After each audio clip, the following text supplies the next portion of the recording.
Please welcome Hamid El-Assami back to the stage to introduce our keynote speaker.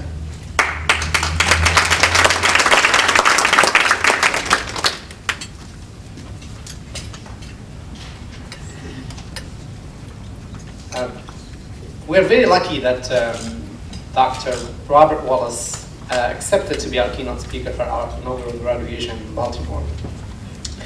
He's an accomplished engineer, entrepreneur, author, keynote speaker, internationally known business consultant. He's routinely sought after by the business community, and through this activity has gone to create 3 successful companies: Bit Technologies, Bit Energy, and Entre Teach Learning Systems LLC. On a personal note, I met Robert Wallace one morning, and he came and speak to our students, and it was fascinating for what he did for 30 minutes. He basically told the students, I have a very, very short and small formula for you to succeed. And he threw it on the board, and all that the students remember now are the quadrant. You know what I'm talking about. And so we're very, very lucky to have him as a supporter. He's also supporting us in introducing us to key of his business partners in the city of Baltimore, and we are honored to have him as our first keynote speaker.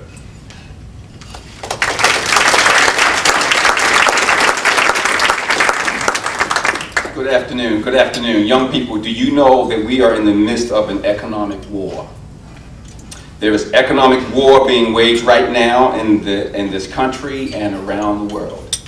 And so the world that you are inheriting is a war of economic proportions. And those who are unprepared to fight that war will become victims. And therefore, all of us should be directed to become economic warriors. And so my comments today to you would be about what it takes to become an economic warrior, because that is the environment that you are inheriting today. And so, as I said in the class that we had, and I may cover some things that we covered in that class, because I think it's important, is that the way to become an economic warrior is to think, act, and perform like an entrepreneur. So whether you work for Bit Technologies or Morgan Stanley or T. Rowe Price or whoever it is, the way to prepare yourselves for this economic engagement is to think, act, and perform like an entrepreneur. And so what I want to give you today is I want to go back to those who were at my session we had a few months ago and those who may not have been there, is to give you again some perspectives on those 4 areas that I have found are critical to becoming a successful entrepreneur. Now, I know you're being groomed to find jobs, and that's okay. But there's a coming time in this world, in this nation, where entrepreneurs, there's this revolution coming. It's called entrepreneurship. And so you and I need to be ready and prepared to assume that battle. And so what I want to give you today is 4 lessons, 4 stories from that 4-quadrant model that we talked about in the class. For those who weren't there, I'll cover that briefly for you. And that is this. Number 1 is there are 4 quadrants we found from the research for successful entrepreneurs. Okay, and so when I was a grad student at Dartmouth at the Tuck School of Business, I did research on minority and women entrepreneurs, and I found that there were 4 areas of focus that they all had to pay attention to in order to become successful entrepreneurs. And I'm going to give you those 4 quadrants very, very quickly and talk to you about the learning and lessons from each one. They are, quadrant 1 is to know thyself. Know thyself, all right? And the quadrant 1 of knowing thyself says that you and I are the cornerstones of any human endeavor that we engage in. So therefore we must know ourselves. Quadrant 2, know thy plan. You got to have a plan to get you from the present to the future. Quadrant 3 is know thy universe, which talks about the principles of success and understanding what they are in the environment in which you operate. And then quadrant number 4 says to know thy resources and make them thy own. Know thy resources and make them thy own. So as I start with quadrant number 1, young people, It is to know thyself. That requires a focus on the spiritual self, the physical self, and yes, the intellectual self. Now, I will tell you a story that to me brings that together for me in a very powerful way. I'm from Baltimore. Any Baltimore kids here? Raise your hands. You're all from Baltimore, right? Okay. I'm from Baltimore. A place called Cherry Hill. Any Cherry Hill kids here? Any Cherry Hill folks here? Well, you should be from Cherry Hill, but it's okay. So in Cherry Hill, I'll show my age here. In Cherry Hill back in the 60s, there was Cherry Hill, which is a low-income neighborhood in South Baltimore. There was Cherry Hill, and there was a neighborhood called Brooklyn, right? Now, back in the 60s, Cherry Hill was predominantly African-American, and Brooklyn was predominantly white. And what divided the two neighborhoods was these railroad tracks, right? That was what we called that was no man's land, right? And so we would call each other names across the tracks. I'd be called the N-word, and we would call them the H-word. And so we had this skirmishes across the track. But there was this big sign on the track that said no trespassing, being on a railroad, no trespassing. Mom and Daddy told me, boy, do not go on those tracks, because the big sign said no trespassing. So what did we do? We went on tracks, amen. We went on tracks, right? So one day we went on tracks, and I was with my friends, and I was a leader among my peers. I was about 13, 14 years of age. And we were playing on the tracks, throwing rocks at the stakes and all that. And there were these two men walking down the track. So the rest of my friends from Cherry Hill, they ran, right? They were smart, they ran. But what did Bob Wallace do? He tough guy, right? I'm sure how tough I was. So I didn't run. And as a matter of fact, I walked between the two men to show how tough I was from Cherry Hill, 13-year-old boy, right? Well, it turned out that these two men were railroad police. So you can imagine, I was handcuffed and taken to downtown Baltimore. Well, back in the old days, if you were a juvenile and you were locked up, they would take you before a judge of some type, or some kind of adjudicator or something, and he or she would determine whether you would go to court or be released to your parents. So we had this meeting with this guy to determine whether I would be prosecuted or whether I would be released to my parents. Now, I was hoping that Daddy would be able to make that meeting, because Daddy worked at Bethlehem Steel, but Daddy couldn't make the meeting, so Mama had to make the meeting. Now, my mom, I'm not sure what y'all's backgrounds are, but my mom was a recovering alcoholic. And if you know anything about alcoholics or drug addicts, you know that they are very comfortable telling you what they think in any given situation. So I had to so Mom had to take me down to meet with this guy. So we're in his office downtown Baltimore, and back in the 60s. And Mom was trying to explain to this man what happened. Well, he wouldn't hear it. Big old guy, nasty, rude. And as he was there speaking to my mother as if she was a child, I kept wishing Daddy was there. Because my daddy was a boxer. And I knew Daddy would knock him out, okay? But Mama, even though she was recovering alcoholic, Mama held her tongue. Because Mama knew that that man at that moment had the power to determine whether her son, me, would be going to the court system, right, and become another casualty, or be released to her. So Mama sat there, she stood there, and she took it. She took the abuse, she took the rudeness and disrespect. And I wanted to jump over the table at that guy so bad, Mama would put her hand on my lap and said, son, calm down, just be quiet. So the man got his thing out, what he had to say, and finally he said, okay, Miss Wallace, I will release your son to your custody, but he better stay off the tracks. So Mom and I walk out the office, we get into the car, we're driving back to Cherry Hill. And I looked over at Mama, and Mama had tears coming down the side of her face. And I made a decision in my life at that moment. And I said this, I said I would never do anything again that would bring disrespect and pain and honor to my mother and my father. And that led me, beyond that point, to take life seriously, about knowing thyself. Because that was, for me, the defining moment of knowing thyself and being the best that I could be at what I had to do. Now, quadrant 2 tomorrow talks about know thy plan. The plan is the bridge. The bridge gets you from the present to the future. How many of you here want to be bigger, better, best at what you do? Come on, all hands should go up. Bigger, better, best. That's the American way, right? To be bigger, better, best. But what it takes is a plan. A plan to get you from the present to the future. So young people, you got to have a plan to get you there. Now, when I was in high school, I went to Polytech High School in Baltimore. Any Poly grads here? Okay, very good. I got one. All right, Poly grad there. I was at Poly. Before I went to Poly, I'd gone to school, all schools in Cherry Hill, all African American classmates. When I went to Poly, it's the first time I had gone to an integrated school in Baltimore, Polytech. Right? I was studying to be an engineer, and so so this was the opportunity to meet new friends and all that. I met a friend who lived in Roland Park. Anybody from Roland Park, folks here?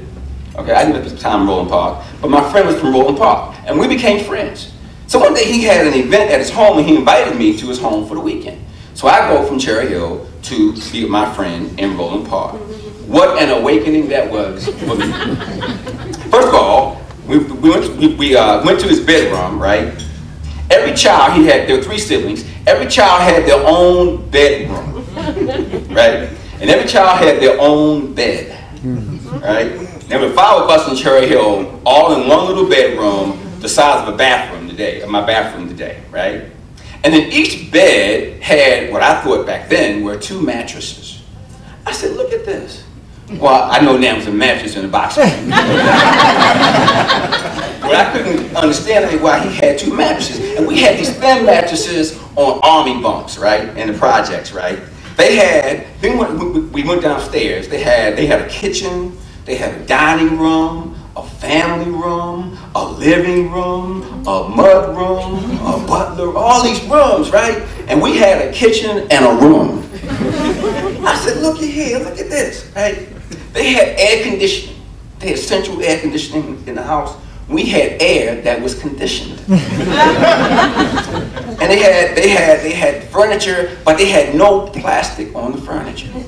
See, Mom and Daddy would buy furniture and keep it for 30 years, and to do that, they put plastic on the furniture and dared you to sit on the furniture. Then we went downstairs to watch TV, right? And they had real color TV. They had an actual color TV.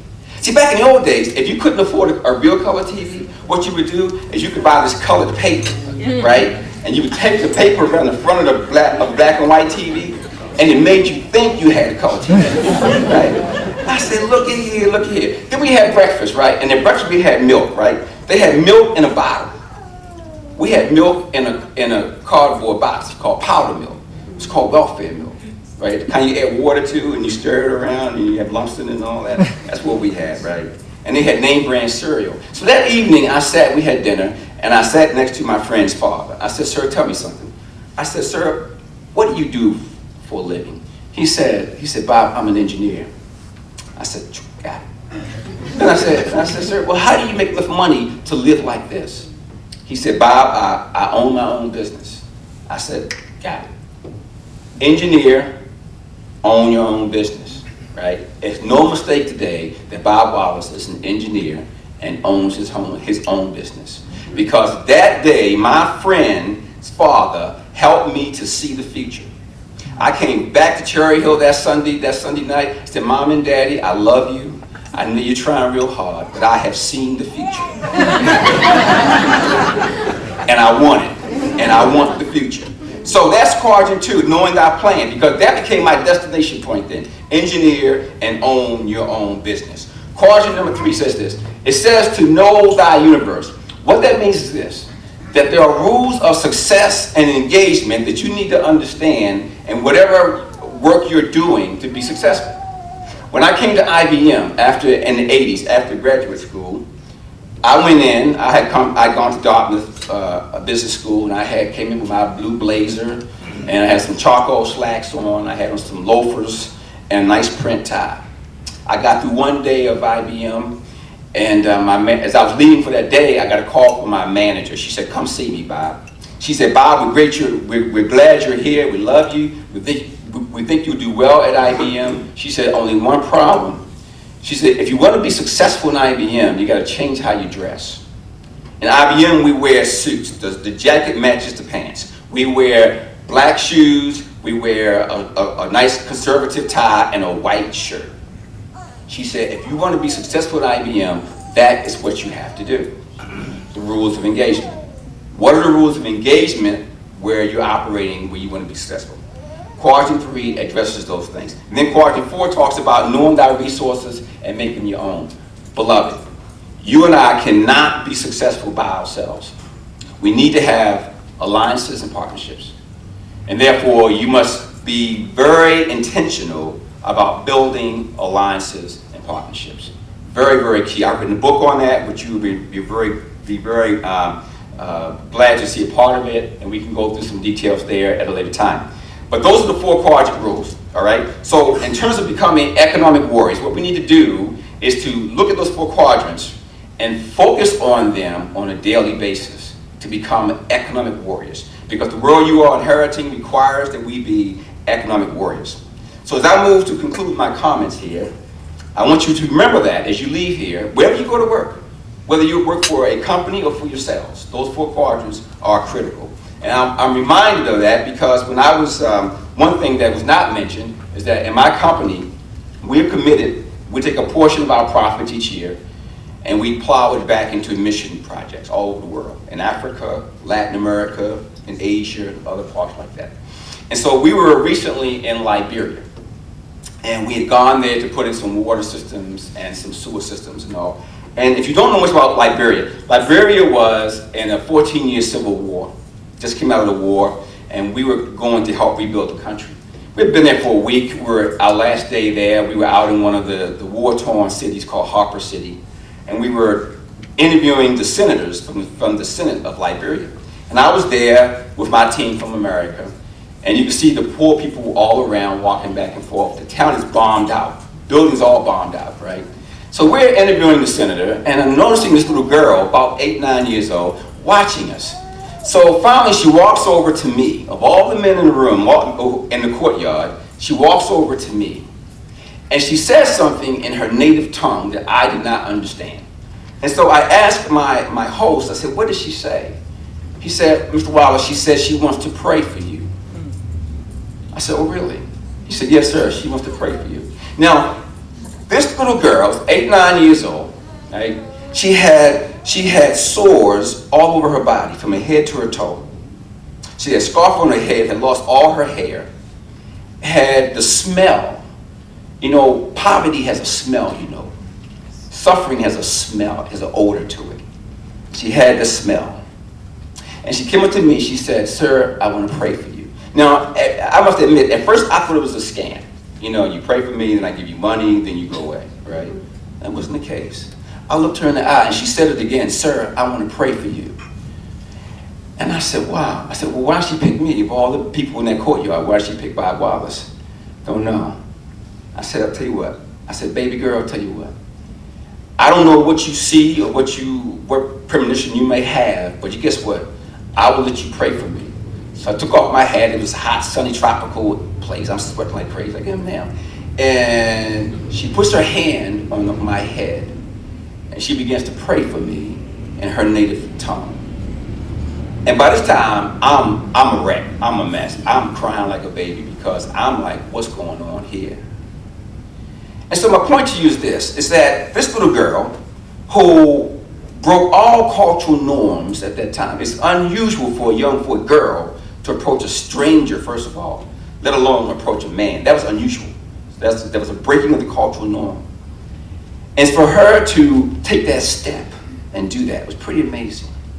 And so I'm saying to you, as you and I, as you leave here and graduate, as I go back to my office and figure out our next move in our company, guess what? We need to have the same kind of intentionality that this young girl had with me.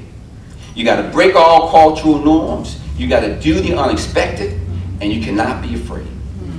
And I learned that from that little girl that day. Maybe one day I'll see her in heaven, I don't know. But I learned that from her that day, and I pass that on to you for whatever it's worth. God bless you. Thank you very much.